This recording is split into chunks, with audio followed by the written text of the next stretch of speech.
라합의 믿음이라는 제목으로 말씀을 나누겠습니다. 지금 우리가 믿음의 거장들에 대한 얘기를 우리가 듣고 있습니다. 라합. 자, 이 라합은 여리고성에 사는 사람이다. 그리고 그의 직업은 창녀다, 기생이다. 우리가 이 정도 알고 있습니다. 얼핏 보면은 여리고성이라고 하는 이방인, 그리고 그의 직업, 이런 것을 볼 때에 믿음과는 거리가 전혀 먼 사람. 그리고는 또 우리가 히브리서 11장 31절을 읽었는데, 히브리서 11장은 믿음장, 그리고 그 안에 나오는 사람은 믿음의 거인들. 전혀 믿음의 거인들과는 상관이 없어 보이는 사람. 그런데 이 사람이 바로 믿음의 거장들의 이름이 기록된 히브리서 11장에 기록되었고, 그뿐만 아니라 마태복음 1장에 보면 예수님의 족보가 나옵니다. 예수님의 족보에 이 여인의 이름이 당당히 들어가요. 누구든지 우리가 선입견으로 바라보면 이방 여인 여리고에 살았던 기생, 몸을 팔아서 생계를 유지하는 사람, 전혀 믿음과는 상관이 없는, 믿음과는 거리가 있는 사람처럼 느껴지지만은, 그러나 성경은 예수님의 조상, 믿음의 거인으로 표현을 하고 있습니다. 자, 오늘 이야기를 좀 정리를 하죠. 자, 여호수아가 여리고에 정탐꾼을 보냅니다. 먼저 여리고를 점령하기 전에 여리고의 상황을 살펴보기를 원했던 것이죠. 기생 집에 갔습니다. 기생 라합의 집에 간 것은 아마 이런 이유가 아니었을까 생각을 해요. 사람들이 많이 드나들기 때문에 신분이 빨리 노출되지 않는다는 것. 우리가 오늘 우리 예배 자리에 왔습니다. 처음 우리 교회 오시는 분들, 우리 바나바 사역부가 금방 알아차리고 처음 오셨어요 하고 이렇게 묻습니다. 기생의 집은 누구나 드나들 수 있는 곳이기 때문에 신분을 감출 수가 있는 곳이겠죠. 그리고 이제 기생의 집이라는 것은 여러 사람들이 모이다가 보면은 이런저런 이야기를 듣게 되어집니다. 여리고 성의 모든 정치적인 것, 경제적인 것, 그리고 사람들이 살아가는 삶의 모습, 이런 것들을 파악할 수 있는 곳이죠. 정보를 수집하는데 아주 좋은 곳이 기생의 집이라 생각을 하고 정탐꾼들이 거기에 간 것 같아요. 그런데 이제 사람들이 이상하다, 저 수상하다, 저 간첩 같다. 그래서 왕에게 알립니다. 왕은 빨리 그 사람을 잡으라. 정탐꾼이기 때문에 라합의 집에 사람을 보냈어요. 근데 거짓말을 하죠. 왕에게 거짓말 한다는 것은 목숨을 걸고 하는 거잖아요. 어디로 왔는지 나는 몰랐고, 그리고 갔지만은 어디로 갔는지 모릅니다. 지금 아마 어두울 때 성문이 닫히기 전에 나갔으니까 빨리 따라가면은 잡을 수 있을 것입니다. 이렇게 이제 얘기를 합니다. 그리고는 지붕에 숨겼어요. 삼나무 대를 가지고는 옷감을 만듭니다. 그것을 말리기 위하여서 지붕에 널어 놓은 3대 삼나무 대 밑에다가 숨기게 된 것이죠. 그리고 그들이 잠들기 전에 올라갑니다. 그리고 왜 숨겨줬는가 하면은 자기가 들었다는 거예요. 당신들이 믿는 하나님이 어떻게 애굽의 종노릇하던 사람들, 홍해를 갈라서 여기까지 인도했는지 우리가 들었다는 겁니다. 그리고 여기까지 오는 길에 킹스 하이웨이라고 왕의 대로가 있어요. 요단 동편으로 왕의 대로가 있는데 무역상들이 주로 그 길로 무역을 하는 곳입니다. 거기를 지나가는데 아모리 사람들이 가로막고 있습니다. 우리가 그냥 지나갈 테니까 당신의 땅에 조금도 손상을 입히지 않을 테니까 통과만 하게 해주세요. 그렇지만은 아모리 왕 시혼이 전쟁 장비를 갖추고 싸움을 걸어왔죠. 그래서 전투에서 이겼고요. 바산 왕 옥도 이렇게 이기게 된 것입니다. 이 이야기를 여리고에 있는 사람들은 다 들은 거예요. 그리고 여리고를 향하여서 온다 하는 얘기를 들었습니다. 이 이야기를 듣고 가슴에 간담이 녹았다 하고 얘기를 하죠. 그러면서 그가 11절에는 아주 놀라운 얘기를 합니다. 당신들이 믿는 여호와 그가 하나님이시라. 하늘에서도 땅에서도 그와 같으신 분이 없다. 이렇게 고백을 합니다. 그리고 내가 여러분들을 선대했기 때문에 저는 이 성이 무너질 것을 압니다. 이 성이 무너질 때 여러분들이 나를 선대해 주십시오. 그리고 나의 가족도 선대해 주십시오. 좋습니다. 우리 그렇게 하십시다. 빨간 줄을 메어 다십시오. 이 줄이 메어 달려있는 집은 우리가 여리고를 점령할 때에 거기에 있는 사람들은 생명을 보장하겠습니다. 그 대신에 집 밖으로 나온 사람의 생명에 대해서는 우리가 보장할 수가 없습니다. 만약에 그 집 안에 있는 사람의 생명이 손해를 입게 되어지면 우리가 책임지겠습니다. 자, 이렇게 해서 이제 숨겨주게 되었고요. 그리고 밧줄로 성 밑으로 내려서 3일은 숨어 있으십시오. 산에서 3일 정도는 숨어 있다가 따라가는 사람들이 사라진 다음에 그때에 돌아가십시오. 그 이야기대로 산으로 들어가서 3일 동안 숨어 있다가 뒤쫓는 사람이 사라진 다음에 요단강을 건너서 여호수아에게로 갔다. 이런 내용이 오늘 24절까지 쭉 나오는 말씀인데 그중에 14절까지만 읽었습니다.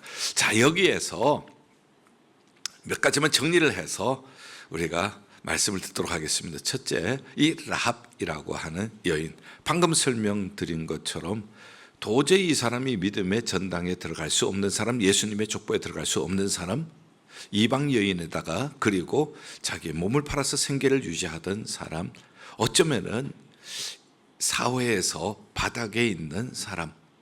자, 두 번째 이야기, 이 사람이 어떻게 믿음이 생겼느냐 하는 거예요. 믿음이 생긴 것은 이야기를 들었어요. 홍해를 가른 이야기, 그리고 아모리 사람들을 다 쳐부순 이야기. 그것은 바로 이 광야에서 방황하던 이 사람들의 힘이 아니라 이들이 믿는 신인 여호와 하나님께서 저들을 도우셨다는 거예요. 로마서 10장 17절 말씀이 기억나죠? 믿음은 뭐에서 오고?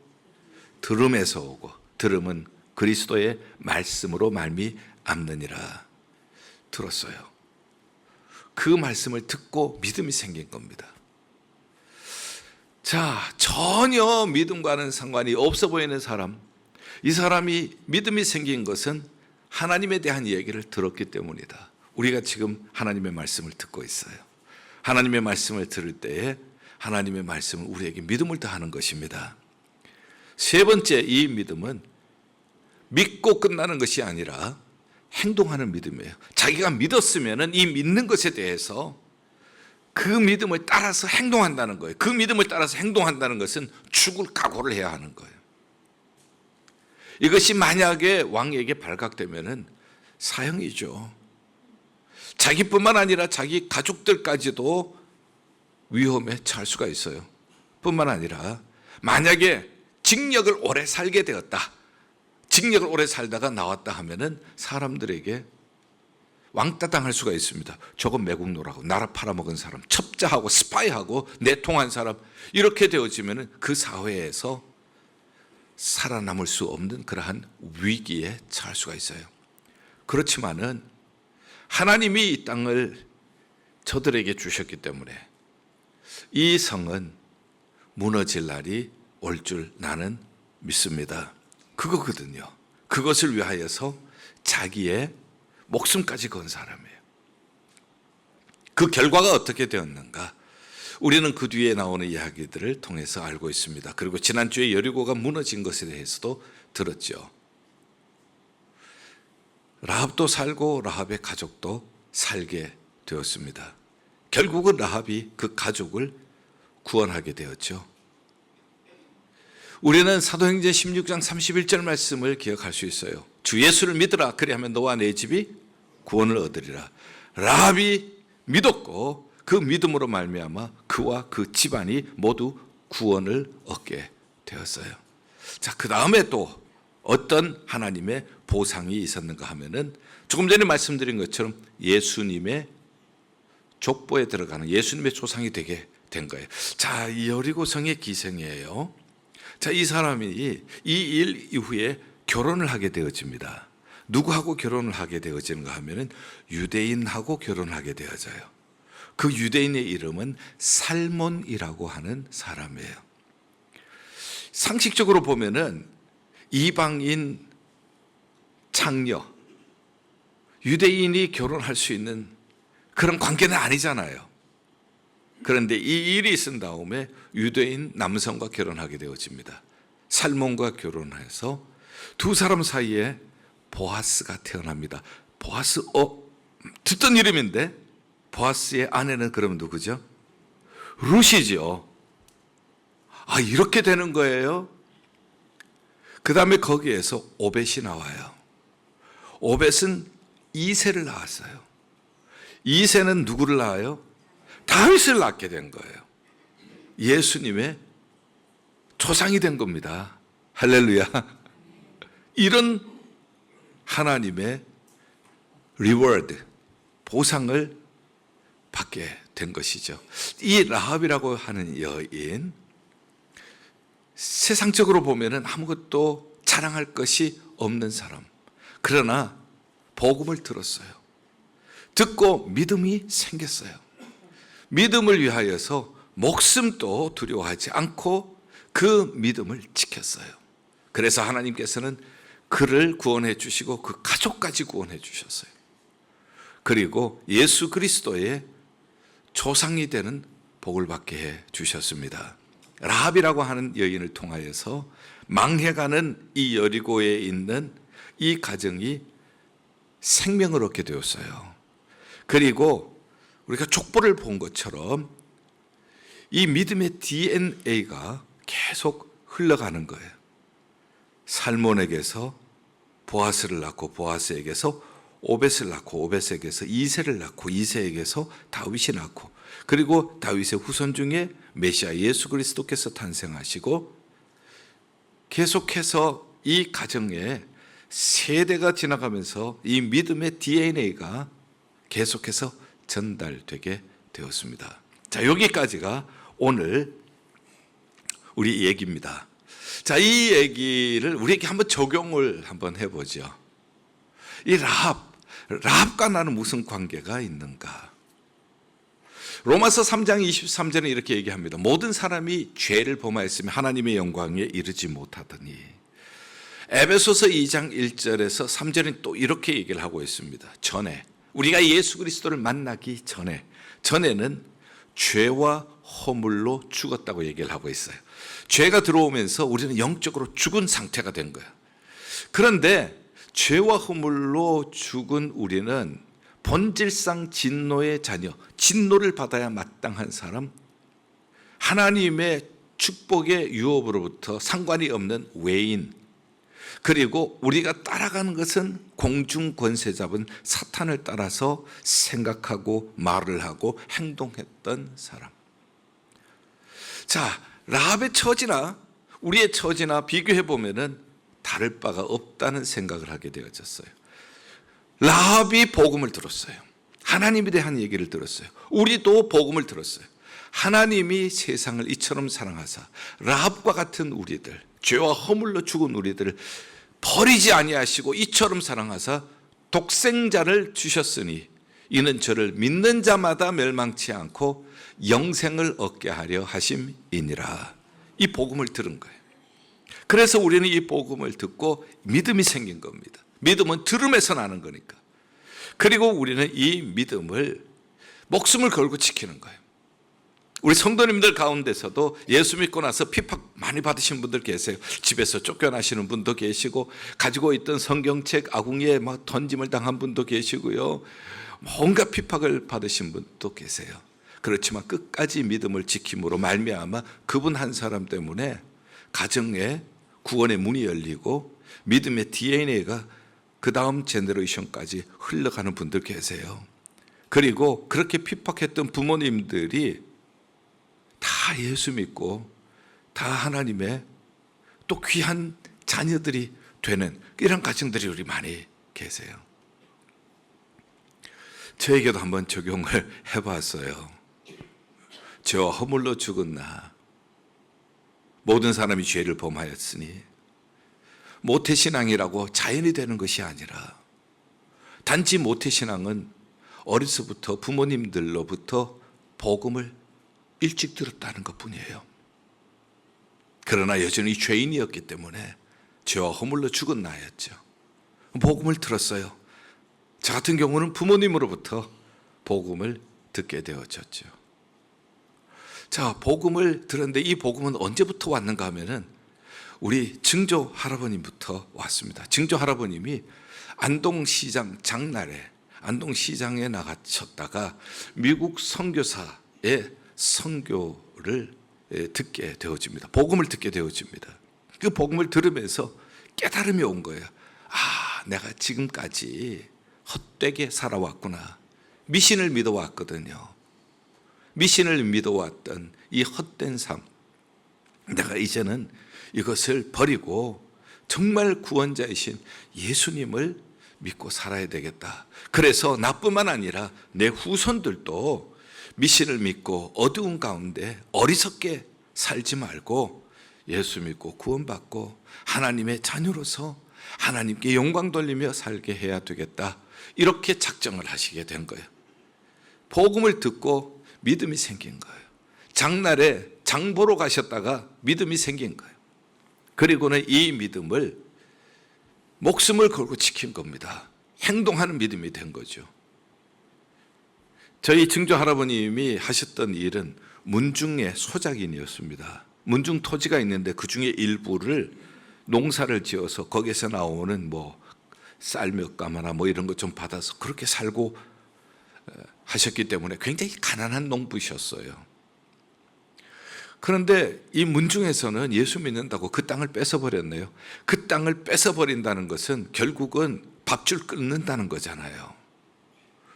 그래도 밥줄이 끊어져도 끝까지 예수님을 믿겠다고 얘기를 하니까 젊은 청년들을 시켜서 밧줄을 가지고 다리에 묶고 낙동강 모래사장을 끌고 다니는 거예요. 그러니까 노인의 눈, 코, 입에는 그냥 모래가 막 들어오죠. 이래도 예수 믿을래. 그래도 예수 믿겠다고 끝까지 얘기를 하니까 결국은 문중에서 쫓아내버린 거예요. 자, 보세요. 가족이 살아가는 유일한 생계의 근거인 토지 빼앗겼어요. 젊은이 아이들에게 심한 모욕과 조롱을 당했어요. 그리고 문중에서도 쫓겨났어요. 그 남는 것이 뭐예요? 아무것도 남는 것이 없다고요. 그렇지만은 우리가 주를 믿는 믿음 때문에 가진 것 잊어버릴지라도 하나님께서는 그 믿음을 보시고 지켜주시는 것을 저는 믿습니다. 저는 그것을 어려서부터 본 거예요. 제가 지금 말씀을 드리는 것은 참 조심스럽지만은 어린 내가 함께 모여서 어른들과 함께 모여서 추모 예배를 드릴 때마다 듣는 이야기가 저의 신앙의 형성에 굉장히 중요한 역할을 했기 때문에 조심스럽게 말씀을 드리는 거예요. 그렇게 아들이 한 분 계셨어요. 그분이 저희 할아버님이시죠. 그 믿음을 보시고 선교사님들이 평양신학교 보내주셔서 목사님이 되셨어요. 저희 할아버님 밑에는 8남매가 계시는데 믿음으로 이 조상들의 믿음을 따라서 믿음으로 살면서 장남과 차남, 장남이 저희 아버님이시고 그 다음에 차남 저희 삼촌 두 분이 목사님이 되셨고 그 다음에 두 분은 중고등학교 교장 선생님이 되셨고 한 분은 6.25 때 나라에 목숨을 바치셨어요. 전사하셨어요. 그리고 따님 한 분이 계셨는데 의사와 결혼해서 또 권사님으로 참 교회 충성스럽게 섬기셨고 마지막 밑에 두 아드님은 다 대학 교수님이셨어요. 지금은 다 이제 은퇴를 하셨지만 어린 저에게는 이렇게 보면서 우리 가정 예배를 드릴 때마다 그 얘기를 들으면서 제 마음속에는 남아있는 것이 있어요. 시편 37편은 다윗의 시입니다. 시편 37편 25절에 다윗은 뭐라고 얘기하는가 하면 내가 젊어서 늙기까지 시편 37편은 노년에 쓴 거예요. 한평생을 살아보고 쓴 시예요. 내가 젊어서 늙기까지 의인이 버림당하거나 의인의 후손이 걸식하는 것을 보지 못하였도다. 믿음으로 사는 사람 버림받지 않는다는 것이에요.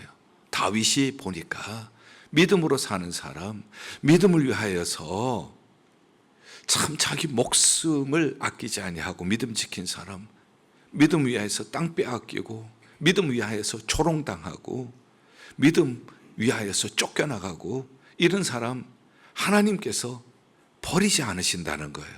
그 사람뿐만 아니라 그의 후손들도 거지처럼 이렇게 빌어먹는 일은 하지 않는다는 겁니다. 저에게는 이것이 너무나도 선명하게 보여지는 거예요. 우리 가정의 얘기니까, 제가 보고 느끼고 들었던 이야기니까. 그래서 이 말씀을 준비하면서 저에게는 이런 고백이 나와요. 하나님, 내가 라합입니다.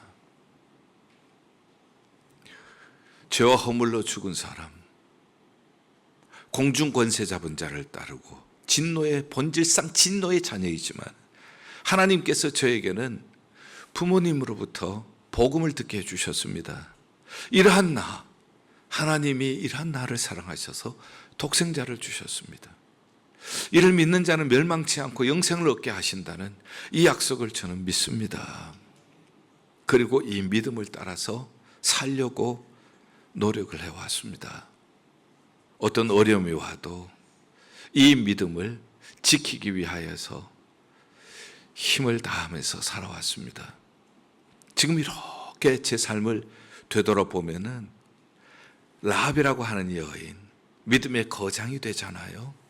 정말 저 자신을 보면은 부끄럽기 짝이 없고 부족하기 한이 없는 나이지만 복음을 듣게 하신 것이 얼마나 감사한지, 그리고 저에게 믿음 주셔서 세상 풍조는 나날이 갈리어도 나는 내 믿음 지키리니 정말 그 찬송처럼 살려고, 불렀던 찬송처럼 그렇게 살아가려고 많이 애써왔던 그런 기억이 나요. 이것도 내 노력이 아니라 하나님의 은혜인 줄 믿습니다. 아, 하나님의 은혜로 이 쓸데없는 자, 왜 구원하셨는지 나는 알 수 없도다. 왜 내게 성령 주셔서 내 마음 감동해서 주 예수 믿게 하셨는지 나는 알 수 없도다. 이렇게 구원해 주신 하나님, 믿음으로 사는 사람 늘 돌보아 주실 것을 나는 확실히 믿습니다. 이렇게 하나님의 은혜 가운데 하나님께서 또 목사가 되게 하시고 하나님의 영광을 위해서 살 수 있도록 하나님께서 세워주신 것을 생각할 때에 내가 라합입니다 하고 얘기를 할 때 가슴이 따뜻해지는 거예요. 그리고 내가 라합입니다 할 때에 마치 내 지나온 인생이 마치 필름처럼 쫙 지나가는데 은혜입니다. 나의 나 된 것은 하나님의 은혜입니다. 이렇게 나에게 믿음의 DNA를 주셔서 위로부터 그 믿음의 DNA를 물려받게 하시고 이 믿음의 DNA를 우리의 자손들에게 물려주게 하시고 이 믿음의 DNA를 내가 섬기고 있는 성도들에게 나누게 해주셔서 감사합니다. 생각을 하니까 너무너무 마음이 따뜻해져요. 너무너무 감사하고 내 입에서는 하나님의 은혜입니다, 감사합니다, 내 눈에서는 따뜻한 눈물이 촉촉이 적셔지고 가슴은 주를 향하여 기쁨으로 찬양을 하고. 사랑하는 성도 여러분, 이 이야기는 저만의 이야기가 아니라 우리 모두의 이야기인 줄 믿습니다. 여러분들, 제 말씀을 들으면서 여러분들의 삶을, 나는 어떤 사람이었나, 내가 어떻게 믿음이 생겼나, 그리고 믿음을 위해서 여러분들이 발버둥 치고 그래도 믿음의 줄 놓치지 않기 위하여 힘쓰고, 그래서 하나님께서 여러분들 가정에 베푸신 은혜, 그리고 여러분들의 삶을 통하여서 지금까지 베푸신 은혜 생각해 보면은 정말 하나님의 은혜로 이 쓸데없는 자 왜 구원해 주셨는지 나는 알 수 없도다 찬송이 절로 나게 될 줄 믿습니다. 한번 우리 내가 라합입니다. 이 말씀을 내게 적용해서 믿음의 고백으로 내가 라합입니다. 뭐 이렇게 고백을 해봤으면 좋겠어요. 함께 고백하죠. 시작. 내가 라합입니다. 어떠세요? 이 고백을 우리가 늘 하나님 앞에 올려드릴 수 있기를 바랍니다. 라합을 통하여서 하나님께서 구원의 새 역사를 이어가셨던 것처럼 우리를 통하여서 우리의 이름을 생명책에 기록하시고 우리 가족들의 이름도 생명책에 기록하실 뿐만 아니라 하나님의 구원의 역사를 이어가는 그러한 하나님의 가정, 믿음의 명문 가정들로 세워주실 줄 믿습니다.